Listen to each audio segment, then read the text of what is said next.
नमस्कार मैत्रिणींनो, स्वागत आहे तुमचं आपल्या अजून एका नवीन व्लॉग व्हिडिओमध्ये। तर मैत्रिणींनो, आजचा व्लॉग जो आहे तो खूप छान असा इंटरेस्टिंग आणि रुटीन व्लॉग असणार आहे। तर गुरुवारच्या दिवशीचं माझं रुटीन आता बऱ्यापैकी फिक्स झालेलं आहे। तर म्हटलं चला आपण आपला गुरुवारच्या दिवशीचं रुटीन आपल्या मैत्रिणींसोबत शेअर करूया। या अगोदरही मी ते शेअर केलेलं आहे, ते वेगळं होतं आणि हे वेगळं आहे। म्हणजे एका गुरुवारच्या रुटीनमध्ये मी तुम्हाला दाखवलं की मी पूजा मांडणी कशी करते, दुसऱ्या व्लॉगमध्ये दाखवलं की मी पूजा मांडणी करून इतर माझे कामं कशी करते। त्यानंतर आजच्या व्लॉगमध्ये मी पूजा मांडणी करून त्यानंतर आपली रोजची देवपूजा, घरातल्यांचं सगळ्यांचं जेवण खावण, घर सगळं सांभाळून घर क्लीन कसं ठेवायचं काय ते सगळं आजच्या व्लॉगमध्ये मी कव्हर करण्याचा प्रयत्न केलेला आहे। तर सकाळी 5 वाजता उठलेले होते। उपवास ज्या दिवशी असतो ना मला, त्या दिवशी मी बऱ्यापैकी सकाळी पहाटे लवकर उठत असते आणि माझे कामं जे ते पटापट मी आवरून घेत असते। आणि त्यानंतर जे ते मुलांना जर सुट्टी असेल तर लगेचच देवपूजा करून घेते आणि जर सुट्टी नसेल तर मी लगेच जे ते स्वयंपाकाला लागत असते। तर आज जे ते तनिष्काचे पप्पा जे ते त्यांना थोडं बरं वाटत नव्हतं। तनिष्काच्या कॉलेजला जे ते सुट्टी होती आणि शौर्यलाही बरं वाटत नव्हतं, त्यामुळे तो घरी होता आणि फक्त अनुष्का जे ती कॉलेजला गेलेली होती। तर रुटीन अगदी चेंज होतं। म्हटलं चला आज आपण आपल्या ताईंसोबत शेअर करूया आपलं आजचं रुटीन। तर सकाळी लवकर उठलेले होते, त्यामुळे सकाळी ना माझं आवरूनच झालेलं नव्हतं। तर मग तुमच्यासोबतच आता इथे मी जवळजवळ 8:45चा टायमिंग असेल त्या टायमिंगला स्वतःचं जे सकाळचं स्किन केअर करून घेतलं होतं। त्यानंतर थोडंसं जे आपण आवराआवर करतो ती आवराआवर करून घेतली आणि त्यानंतर फेस टू फेस येऊन तुमच्यासोबत बोलणार आहे। हाय हॅलो नमस्कार मैत्रिणींनो, स्वागत आहे तुमचं आपल्या मराठमोळ्या चॅनलवरती, ज्याचं नाव आहे Indian real life real home in Marathi. आणि मी प्रीती तुम्हा सगळ्यांचं स्वागत करते आपल्या चॅनलवरती। सगळ्यात अगोदर माझ्या सगळ्या मैत्रिणींना श्री स्वामी समर्थ आणि ओम साईराम। तर आज आहे गुरुवार आणि गुरुवारचा माझा 11 गुरुवारचा जो संकल्पयुक्त 11 गुरुवार मी केलेली आहे त्याचा आजचा तिसरा गुरुवार आहे। तर सगळी पूजा करून घेतलेली आहे, सगळं आवरलेलं आहे बऱ्यापैकी। आणि टायमिंग जसं की मी तुम्हाला अगोदरही दाखवलं आणि आत्ताही दाखवते, 9 वाजलेले आहे। माझी सगळी पूजा वगैरे, पहिल्या टप्प्यातली पूजा, दुसऱ्या टप्प्यातली पूजा सगळं झालेलं आहे। आता मला फक्त गुरुवारची पूजा मांडणी करायची आहे आणि उंबरठ्याला लेपन करायचे। तर लेपन करण्यासाठी काय काय सामान लागतं ते सगळं एका ताटात घेतलं, रांगोळी काढलेली आहे, ते रांगोळी काढून ठेवलेली। त्यानंतर फरची पुसायची मला। पूजा मांडणी करण्या अगोदर मी फरची पुसून घेत असते, कापूर, हळद, मीठ आणि गोमित्र घालून फरची पुसत असते। तर ते काढून ठेवलेले। त्यानंतर फरची वगैरे पुसून झाली की मग मी गुलाब पाणी आणि गोमित्र पूर्ण घरात शिंपडत असते आणि त्यानंतर पूजा मांडणी करायला घेत असते। तर सकाळपासून उठलेले, पहाटपासून उठलेले, सगळे कामं आवरलेले, खूप सारे कामं झाले। आता पूजा करायची होती आणि आज जे ते म्हणजे पहिला गुरुवार, त्यानंतर दुसरा गुरुवार, आता हा तिसरा गुरुवार ना। तर छान अशी इम्प्रूव्हमेंट होतीये। आज खूप बऱ्यापैकी लवकर माझी अशी पूजा होणार आहे आणि मी बऱ्यापैकी जे ते लवकरात लवकर ग्रंथ वाचन सुद्धा करून घेणार आहे, जेणेकरून पुढचा जो माझा दिवस आहे ना तो स्मूथली जाईल। कारण की आज गुरुवार आहे आणि गुरुवारच्या दिवशी आमच्या इथे गुरुवारचा बाजार असतो, तर बाजार करायलाही मला जावंच लागतं। आज जर बाजार करायला गेलं नाही तर पूर्ण पुढचे 8 दिवस जे ते खूप घरामध्ये हॉचपॉच होऊन जातं, पूर्ण चेलपेल होऊन जाती। सो बाजार तोडतं टळत नाही, तर मग खूप वेळ होऊन जातो, खूप उशीर होऊन जातो। 8:30 रात्रीचे 7:30 असे होतात। त्यानंतर केंद्रातही जायला लागतं, तर केंद्रातही जायला मग उशीर होतो। तर पहिल्या गुरुवारी जे ते मी बरोबर 6 वाजता केंद्रात गेले होते, तर माझी आरती वगैरे सगळं मला मिळालं होतं। तर व्यवस्थित सगळी पूजा वगैरे झाली होती आणि आरती केंद्रातली झाली होती। आणि आता गुरुवार केले ना तेव्हापासून मी ठरवलंय की दर गुरुवारी आपण केंद्रात दर्शनाला जायचं आणि प्रसाद घेऊन जायचा, जे आपल्याला जमल ते। पिवळ्या रंगाचा कुठलाही प्रसाद आपल्याला घेऊन जायचे। तर पहिल्या गुरुवारी मी केळी घेऊन गेले होते, दुसऱ्या गुरुवारी जलेबी घेऊन गेले होते आणि आता ह्या गुरुवारी अजून बघेल काय होईल काय नाही। थोडंसं म्हणजे बाहेरनं शॉपमधनच घेऊन आणि आजही मी जे ते प्रसाद देणार आहे। आणि पुढच्या किंवा मग त्याच्या पुढच्या येणाऱ्या काही गुरुवारला मी छान अशा लाडवाच्या त्या रेसिपी तुमच्यासोबतही शेअर करेल आणि मी केंद्रातही घेऊन जाईल आणि ते घरातही स्वामींना तोच नैवेद्य जो आहे तो दाखवणार आहे। तर या पद्धतीने जे ते मी माझे गुरुवार करत आहे। अनुभव खूप छान येत आहे। पूर्ण 11 गुरुवार झाल्यानंतर मी माझा पूर्ण 11 गुरुवारचा जी माझी जर्नी आहे, जो अनुभव आहे ते तुमच्यासोबत शेअर करेल। पण एकंदरीतच जे माझ्या अवतीभोवतीचं वातावरण म्हणा किंवा माझी जी मनस्थिती म्हणा ती खूप छान होत चाललेली आहे। अनुभव जो आहे तो खूप पॉझिटिव्ह असा येत आहे। मी लग्नाच्या अगोदर सुद्धा स्वामी सेवा करत होते, पण मी केंद्रात कधीही गेलेले नव्हते। आई बाबा म्हणजे माझे वडील हे जात होते, पण मी कधीच तिकडे सुद्धा गेलेले नाही। आणि इकडे हार्डली मी 4 ते 5 वेळेस 15-16 वर्षाच्या या कालावधीत केंद्रात गेलेले आहे।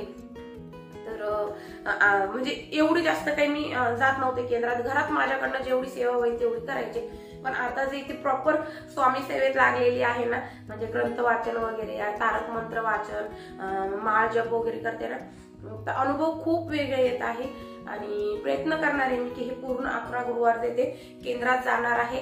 मी केंद्रात जाणार आहे त्या वेळेला तुमच्यासोबतही शेअर करणार आहे, जेणेकरून म्हणजे मला मी युट्यूबला जे ते बऱ्यापैकी एक कारणास्तव आलेले। एक म्हणजे पहिलं म्हणजे मी जे माझी लाईफस्टाईल जगते, माझे मुलं वगैरे, त्यांना त्यांच्या बालपणीच्या आठवणी, मला माझ्या काही आठवणी, काही अनुभव जे ते कॅप्चर करायचे असतात, ते सेव्ह करायचे असतात। तर मोबाईलमध्ये आपल्या कधीच अशा गोष्टी सेव्ह राहत नाही, राहिल्या बी तर 3, 4, 5 वर्ष, त्यानंतर आपोआप ते काही ना काही कारणामुळे डिलीट होऊनच जातात। तर ते होऊ नये म्हणून मी युट्यूबला देते माझी जर्नी, माझा अनुभव देते, माझ्या आठवणी जे ते शूटिंग करून आणि तुमच्यासोबत शेअर करत असते। हा पहिला माझं कारण आहे युट्यूबला येण्याचं। आणि सेकंड, कोणी मी असो किंवा इतर कोणी असो, आपला अर्निंगच्या हिशोबाने तर सगळे येतातच। तर अर्निंग ही हा माझा सेकंड मोटो आहे या मागचा।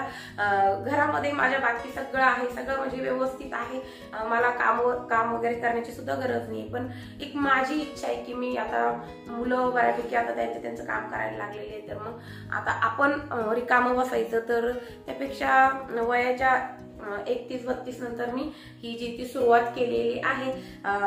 सुरुवात जर करायची ठरली तर आपण कुठूनही करू शकतो, हा एक हेतू मनात ठेवला आणि तिथनं जिथे सुरुवात केली। तर आता जवळजवळ आपल्या चॅनलला 2 वर्ष कंप्लीट होत येतील, 2 वर्ष झालेले आहे। आणि आता पुढं थोडं माझं चॅनल जे ते चांगलं सक्सेस होत आहे। तर अशा पद्धतीने चालू आहे आत्ताचा माझी युट्यूबची छोटीशी जर्नी मी तुमच्यासोबत शेअर केली। माझा युट्यूबचा अनुभव, माझं आवडती युट्यूबर मी तुमच्यासोबत शेअर करणार आहे। एखादा सेपरेट असा तो व्हिडिओ बनवणार आहे, तर तेही तुम्ही नक्की बघा। आणि आपले व्हिडिओ जर बघायला आवडत असेल व्हिडिओला लाईक, शेअर, कमेंट करा, चॅनलला सबस्क्राईब सुद्धा करा।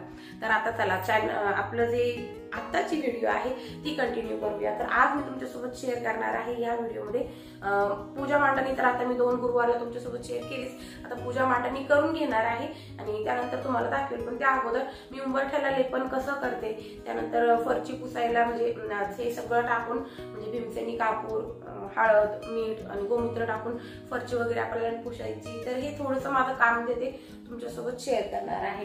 आणि गॅसची पूजा बघितली तुम्ही केलेली आहे। गुरुवारच्या दिवशी प्रयत्न करत असते की गॅस जवळ सुद्धा साजूक तुपातला दिवा लावेल आणि व्यवस्थित अशी सागर संगीत पूजा करून घेईल। तर या पद्धतीने आपल्याला पूर्ण पंचोपचार पूजा करायचे, नियम पाळायचे आणि जेवढे होईल तेवढे नियम पाळायचे आणि अगदी साधी भोळी अशी आपल्याला स्वामी सेवा करायची। त्यांच्या मनात असल्याशिवाय काही, म्हणजे मला एवढं आता मी आज सांगितलं ना, हेही सांगण्यामागचा हेतू हाच की मी इतक्या दिवसापासून करत होते, पण माझ्याकडनं ग्रंथ वाचन काही झालेलं नव्हतं।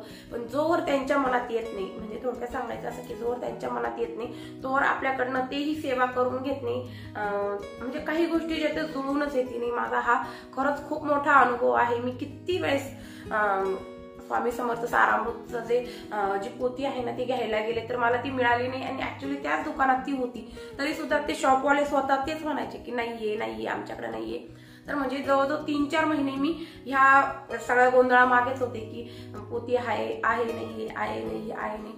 एक वेळ तर अशी आली ना की मी एक युट्यूबर ताई आहे, मी त्यांचा म्हणजे त्यांना बघून मी पायर झालेले आहे। तर तेही मी तुमच्यासोबत शेअर करणार आहे, ते मी आता सांगितल्याप्रमाणे। तर त्यांना सुद्धा मी मेल केला आणि सांगितलं की तुमच्याकडं तुम्ही देत आहेत सारामृताचे जे ग्रंथ आहे ते आहेत तुमच्या सबस्क्रायबरला, तर मलाही द्या, कारण की मी एवढी सिटीत राहते पण मला ते ग्रंथ मिळतच नव्हता। पण मग मी पुन्हा विचार केला की नाही, कुणाकून घेण्यापेक्षा आपण आपल्या नशिबात केव्हा आहे ते बघूया। तर असं करता 3-4 महिन्यांनी मला देतो ग्रंथ मिळाला। हा माझा खूप मोठा असा अनुभव आहे स्वामी सेवेत येण्या अगोदरचा। तर चला, हेही मी तुम्हाला सांगितलं माझा पहिला अनुभव, आणि खरंच हा खूप मोठा अनुभव आहे. मी स्वतः ते अनुभवलं, त्यामुळे तुमच्यासोबत शेअर केलं. आणि अजून पुढेही येणारे अनुभव सगळे मी तुमच्यासोबत शेअर करणारच आहे. पूर्ण 11 गुरुवारची जर्नी शेअर करणार आहे. चला तर मग मैत्रिणींनो, आता व्लॉगला सुरुवात करूया.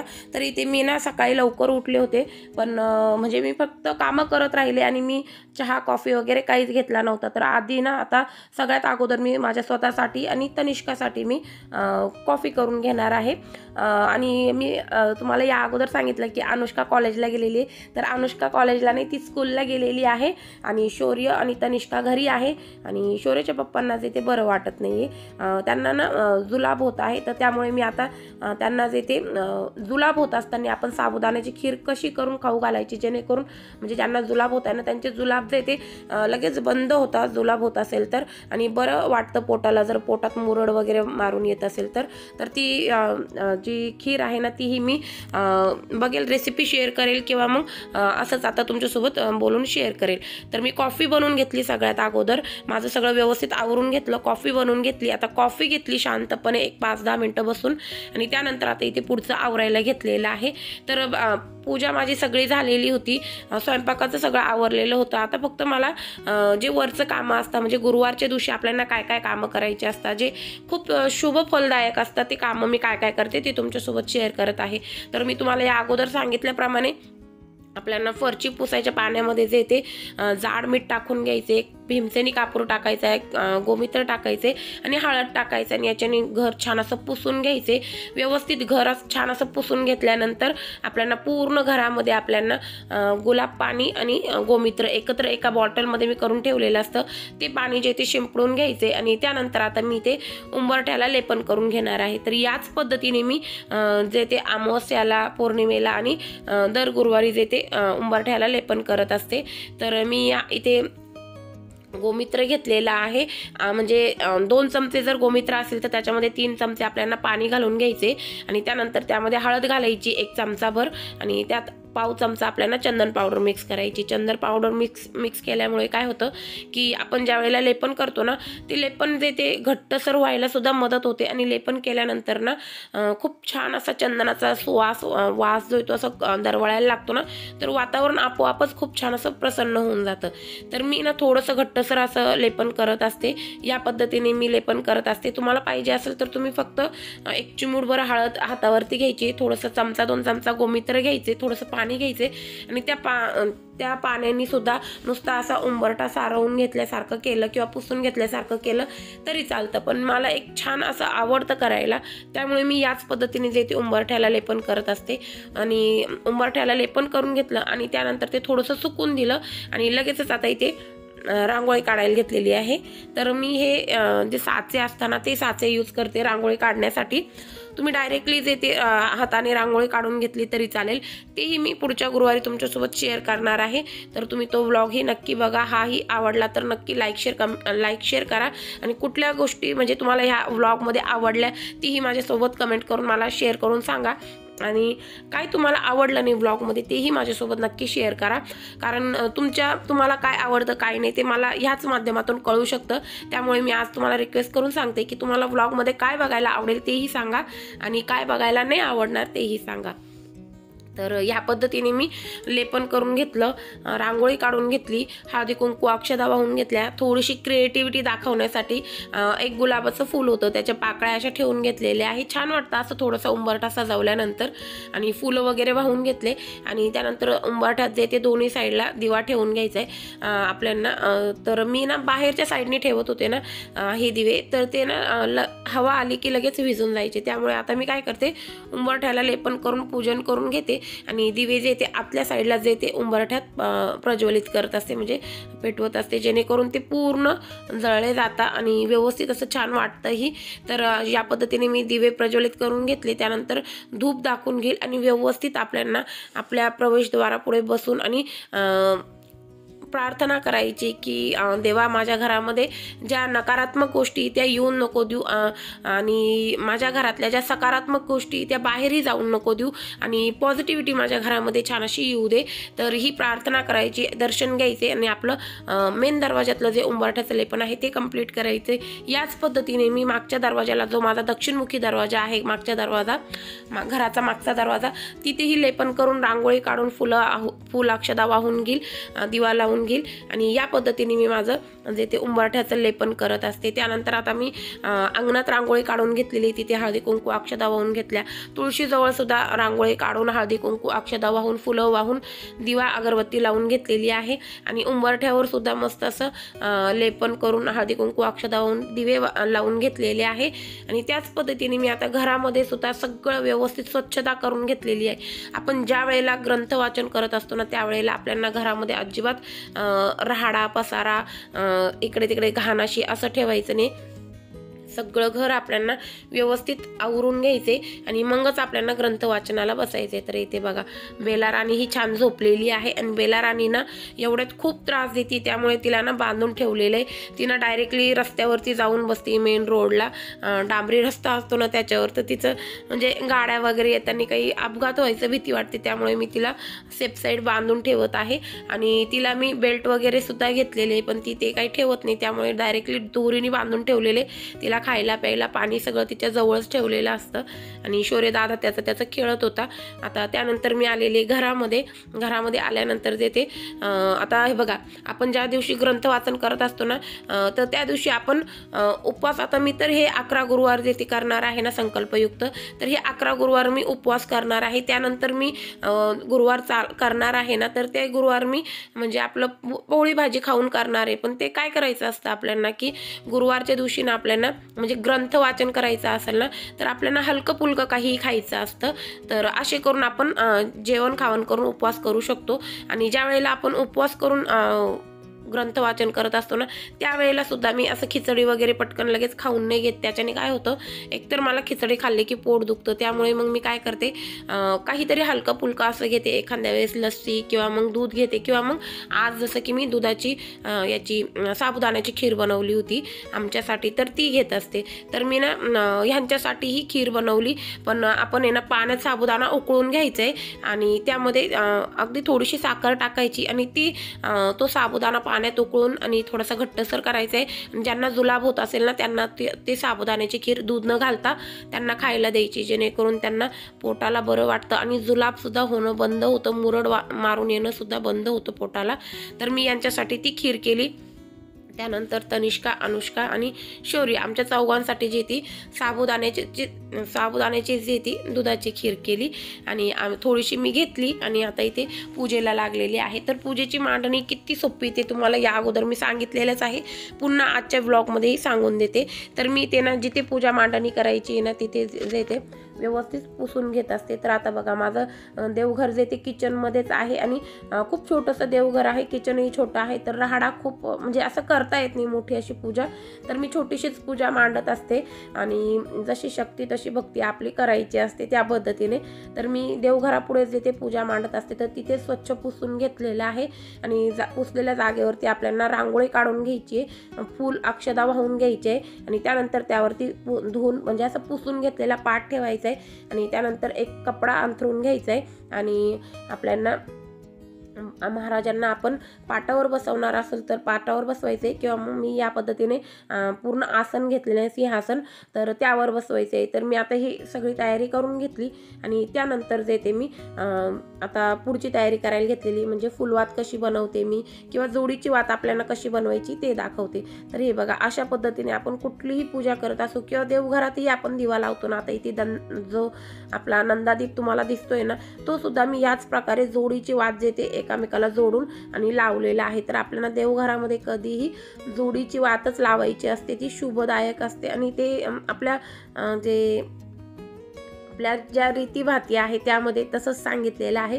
त्या पद्धतीने मी जोडीची वात करून घेतली आणि दिव्यामध्ये घालून घेतली। त्यावर आपल्याला तूप वगैरे मेल्ट करून घालायचे वितळून आणि ते आपल्याला सगळ्यात अगोदर जे ते ही जोडीची वात जी आपण बनवलेली आहे ना यात तूप घालून ही प्रज्वलित करायची। तर त्या अगोदर दिवा ठेवण्या अगोदर आपल्याला पाटावरती थोडीशी तांदळाची रास ठेवून घ्यायची, त्यावर हळदी कुंकू अक्षता वाहून घ्यायचे, त्यानंतर दिवा प्रज्वलित करायचे आणि दिवा प्रज्वलित केल्यानंतर पुन्हा दिव्याचं आपल्याला पूजन करायचे, हळदी कुंकू अक्षता वाहून फुलं वाहायचे आणि बस आपलं दिव्याचं आता पूजन झालेले। आता दिव्याच्या साक्षीने म्हणजे अग्निदेवांच्या साक्षीने आपल्याला पुढची सेवा करायची आणि याच पद्धतीने मी धूपही प्रज्वलित करून घेतला। धूपालाही आपल्याला फूल वाहून घ्यायचे आणि त्यानंतर आता मी ते अभिषेक करायला घेतलेला आहे। तर सकाळी मी स्वामींना आंघोळ वगैरे घातलेली होती देवघरात, जेव्हा सगळ्या देवांना आंघोळ घातली त्यावेळेला। तर आता मी ते एक ताट घेतलेले, त्या ताटामध्ये फुलं घालून घेतलेले आणि आपल्याला त्यामध्ये आपल्याला स्वामींना ठेवून घ्यायचे त्या ताटामध्ये आणि बस आपल्याला सगळ्यात अगोदर तिथे पाण्याने अभिषेक घालायचा आहे स्वामींना, त्यानंतर पंचामृताने अभिषेक घालायचा आहे आणि त्यानंतर पुन्हा पाण्याने अभिषेक घालून आपला अभिषेक पूर्ण करायचा आहे आणि त्यानंतर स्वामींची मूर्ती उचलून घ्यायची आहे आणि ती व्यवस्थित स्वच्छ कपड्याने स्वामींची मूर्ती पुसून आणि आपल्याला ते स्वामींना पुढचे म्हणजे कपडे वगैरे घालून अत्तर वगैरे लावून ते व्यवस्थित रेडी करायचे, छान अशी त्यांचा साज शृंगार करायचा आहे। आणि दुसरी गोष्ट म्हणजे आपण जे स्वामींना आंघोळ घातलेलं जे पंचामृत असतं ना, जे आंघोळीचं पाणी असतं ना, ते पाणी आपल्याला कुठंही इकडे तिकडे फेकायचं नाही आहे, व्यवस्थित जिथे आपला पाय जाणार नाही अशा ठिकाणी आपल्याला हे पाणी टाकून द्यायचे किंवा मग झाडाला टाकून द्यायचे। तर मी ते पाणी जे ते झाडांना टाकून दिलं आणि त्यानंतर आता स्वामींना जे ते स्वामींचे कपडे काढून घेतले, त्या कपड्यांना हिना अत्तर लावून घेतलं आणि व्यवस्थित स्वामींची स्थापना करून घेतली। स्वामींना जी माळ असते ती घातलेली आहे, त्यानंतर अष्टगंध आपल्याला लावून घ्यायचं आहे आणि अष्टगंध लावून घेतल्यानंतर स्वामींना फेटा घालायचा आहे आणि बस या पद्धतीने आपल्याला अभिषेक करून स्वामींची स्थापना करून घ्यायची। आणि त्यानंतर आता तुमच्याकडे जर केळीचं फळ असेल किंवा ॲपल असेल किंवा काही फळ असेल ना ते ठेवायचे किंवा मग दर गुरुवारी मी तर हे नारळच ठेवत असते, तर नारळ ठेवून घ्यायचे, नारळालाही आपल्याला अष्टगंध आणि फूल वाहून घ्यायचे। त्यानंतर आपण जे ग्रंथ वाचन करतो ना ते ग्रंथ ठेवून घ्यायचे, त्यानंतर स्वामींसाठी पाणी आणि प्रसाद ठेवून घ्यायचा आहे, घंटी ठेवायची, जपमाळ ठेवायची आणि सगळे हे जे आपण आता इथे जपमाळ ठेवलेली, पाणी ठेवलेले, इथे सगळ्यांना फुलं वाहून घ्यायचे। त्यानंतर मी इथे स्वामींचं आवडतं चाफ्याचं फूल स्वामींना वाहून घेतलेलं आहे आणि त्यानंतर आपल्याला आपल्या क्रिएटिव्हिटीप्रमाणे जी फुलाची आरास करायची, काय म्हणजे अशी फुलं कशा प्रकारे आपल्याला मांडता येईल ते मांडून घ्यायचे आणि आपली पूजा जी ते आता इथे कंप्लीट झालेली आहे। आणि इथे माझा छोटा कॅमेरामॅन बसलेला आहे, तर त्यालासुद्धा मी अष्टगंध लावून घेतलेला आहे। आरतीची तयारी करून घेतलेली आहे, म्हणजे आरतीसाठी जी निरांजन लागते ना ती तयार करून घेतलेली आहे, ताट तयार करून घेतलेले। त्यानंतर ग्रंथ वाचन करत असताना ग्रंथ वाचन करायला आपल्याला जे पुस्तकाचं स्टँड लागतं ना ते जवळ घेतलेलं आहे। सगळ्यात लागणाऱ्या ज्या वस्तू आहे ना ते एका ट्रेमध्ये मी जवळच घेतलेल्या आहे। आता सगळी माझी पूजा मांडणी झालेली, त्यानंतर मी आता इथे अगोदर रांगोळी काढून घेणार आहे। रांगोळी सुद्धा आपल्याला जशी जमेल तशी काढायची, असं नाही की मी ही अशी काढली मग तुम्ही अशीच काढायची। मी सुद्धा दर गुरुवारी वेगवेगळ्या प्रकारे काढण्याचा प्रयत्न करते रांगोळी आणि जशी जमल तशी मी काढत असते। तर माझ्याकडे हे साचे आहे त्यामुळे मी साचे वापरून आणि रांगोळी काढते। तुम्ही न साचे वापरता छान अशी आपली क्रिएटिव्हिटी दाखवून आपल्याला रांगोळी तिथे काढून घ्यायची। तर दर गुरुवारी मी तुम्हाला वेगवेगळी रांगोळी दाखवण्याचा प्रयत्न करते जेणेकरून तुम्हाला ही आयडिया येईल का अशी रांगोळी आपण काढू शकतो। तर त्यामुळे मी वेगवेगळी रांगोळी तिथे काढत असते। तर या पद्धतीने मी रांगोळी काढून घेईल। रांगोळी काढून घेतल्यानंतर रांगोळीवर आपल्याला हळदी कुंकू अक्षता वाहून घ्यायचे आणि बस आपली आता पूजा मांडणी कंप्लीट झालेली। त्यानंतर आपल्याला आता जे ते ग्रंथ वाचन करायचे। तर हे बघा एकदा मी तुम्हाला पूर्ण आपली पूजा मांडणी केलेली ना ती दाखवते। मस्त अशी पूजा मांडणी झालेली, सगळी तयारी झालेली। आता मी जे ते माझी रोजची जी सेवा असते ते करून घेईल। तर रोजच्या दर गुरुवारची सेवा, तर दर गुरुवारच्या सेवेमध्ये मी रोजची रोज देते, म्हणजे मी रोजही सेवा करते ना, तर रोज मी फक्त एक वेळेस श्री स्वामी समर्थ माळ जप करते आणि एक वेळेस तारक मंत्र म्हणते आणि बस आपली एवढी सेवा असते माझी रोजची। आणि गुरुवारच्या दिवशी जे येते मी 11 वेळेस जे येते श्री स्वामी समर्थ मंत्राचा 11 माळ जप करते। त्यानंतर तारक मंत्र जो आहे तो 11 वेळेस जप करते आणि ग्रंथ वाचन करते। 21 अध्याय जे ते ग्रंथाचे पूर्ण आपल्याला वाचन करायचे आणि बस आपली आरती करायची आहे। आणि बस अशा पद्धतीने आपल्याला जे ते गुरुवारच्या दिवशी सगळी आपली पूजन करायचे। त्यानंतर आता मी डायरेक्टली संध्याकाळचं इथे दाखवते तुम्हाला। तर आजच्या दिवशी मी जे ते खोरम्याचा प्रसाद नेलेला होता केंद्रामध्ये आणि मस्त असा सागर संगीत सगळा स्वयंपाक केलेला होता। ह्या स्वयंपाकाचा आपल्याला स्वामींना नैवेद्य दाखवून घ्यायचा आहे। चला तर मग मैत्रिणींनो भेटूया पुढच्या व्हिडिओमध्ये। तो